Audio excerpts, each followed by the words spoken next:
Namaskar. Today we will study beta-lactam antibiotics. As we know, the antibiotics are the metabolic products of microorganisms used to kill or inhibit the growth of other microorganisms.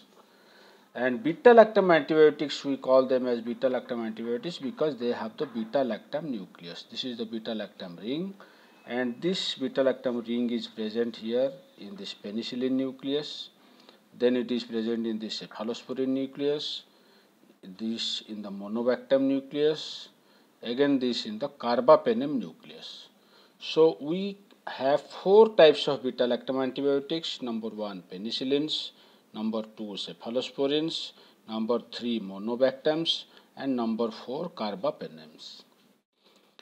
And we can see here this beta-lactam ring can be destroyed by the enzyme beta-lactamase, also called as penicillinase, based on the name of the penicillin. So beta-lactamase enzyme can break here this beta-lactam ring, and this beta-lactam ring is essential for the antibiotic activity. So when this bond is broken, then the antibiotic activity is lost.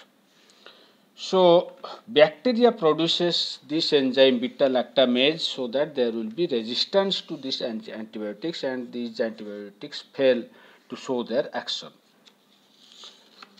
So the classification, if you see the structurized classification of beta-lactam antibiotics, first we can have penicillins, cephalosporins, monobactams and carbapenems. Penicillins, again we can divide them into generations. First generation penicillin G, penicillin V, oxacillin, cloxacillin.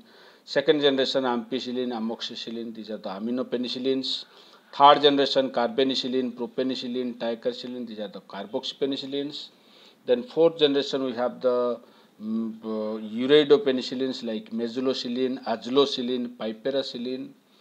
Then the penicillinase resistant penicillins, those which are resistant to beta-lactamase or penicillinase, oxacillin, cloxacillin, dicloxacillin, nafcillin, methicillin, etc. Then we have the cephalosporins, first generation cephalexin, cephadroxil, cefazolin. Second generation cefuroxime, cefuramide, cefaclor. Third generation cefixime, cefotaxime, ceftriaxone, cefoperazone.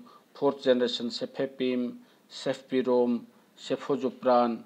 Fifth generation ceftarolin, ceftobiprole. So the spectrum of activity increases with the generation, and then we have monobactams and carbapenems. These monobactams and carbapenems, these are beta-lactamase resistant. So this is the advantage with monobactams and carbapenems. Monobactams like aztreonam, tigemonam, carumonam, carbapenems like imipenem, meropenem, doripenem, pharopenem, ertapenem, rajupenem, and this imipenem is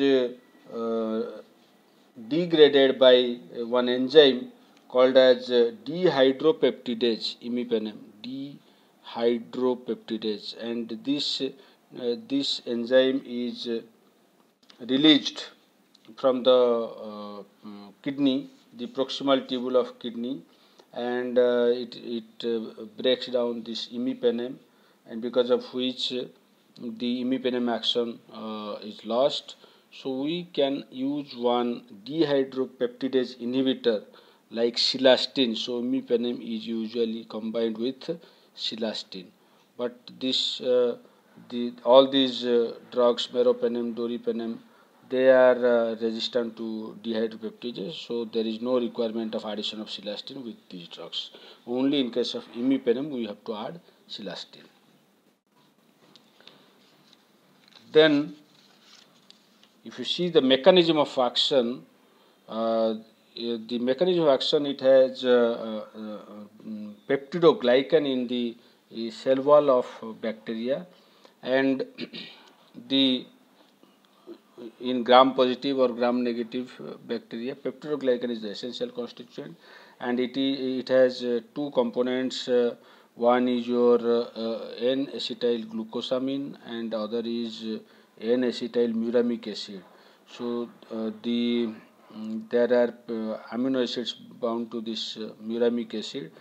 So the third amino acid is the glycine, and this third amino acid is connected to the fourth amino acid, which is your alanine.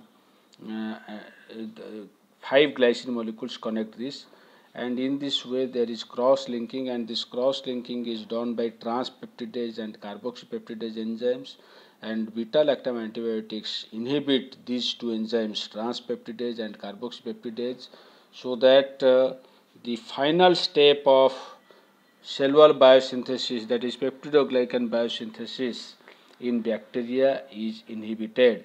The cross-linking of the building block units of peptidoglycan are inhibited by beta-lactam antibiotics. So, since penicillin is the first beta-lactam antibiotic, so these two enzymes are also called as penicillin binding proteins.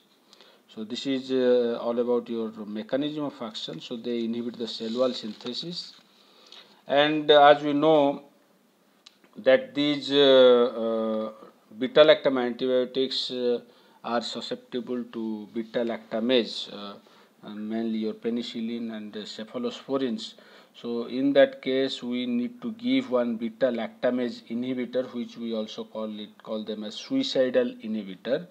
So we can use beta lactamase inhibitor like clavulanic acid, olivinic acid, sulbactam, tazobactam, and this if we take the example, then amoxicillin plus clavulanic acid, piperacillin plus tazobactam.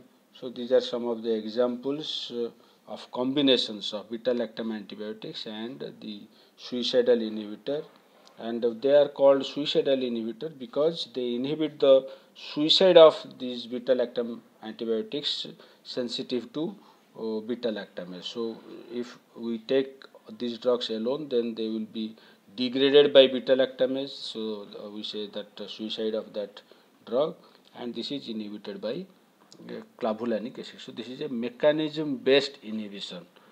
So this is all about beta lactam antibiotics. Thank you.